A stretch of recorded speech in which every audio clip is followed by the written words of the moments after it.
If you're watching this on an iPad, an iPhone, or a laptop, you just might be interested in the new film biography, Steve Jobs. Finally making its way to Siouxland, the look at Apple's late CEO goes behind the hype and shows a complex man who's able to live life to extremes. Although he's not a natural first choice to play the role, Michael Fassbender does a great job getting under his skin and showing how the company rose from computer business to lifestyle trendsetter.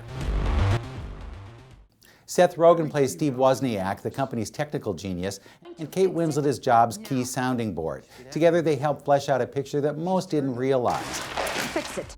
Danny Boyle directs a complex script from Aaron Sorkin, making Steve Jobs a strong contender for Best Picture. It's not a flattering portrait, but it is a telling one. After seeing it, you may see your handheld devices in a whole new light. Then this week, there's a pair of horror films that should satisfy your pre-Halloween apparition appetite. In Paranormal Activity, The Ghost Dimension, a family fights to protect their daughter after a special camera reveals an evil spirit in her midst. Like the earlier Paranormal Activity films, this one tells its story through the material found on a camera.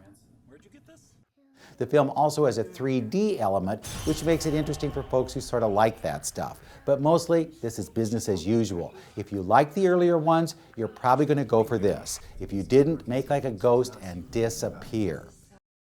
The other horror film, The Last Witch Hunter, at least has a recognizable name.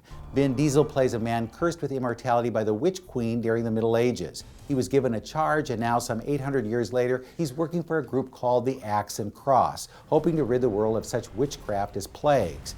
He's given a special assignment and hits the road with his own methods of combat.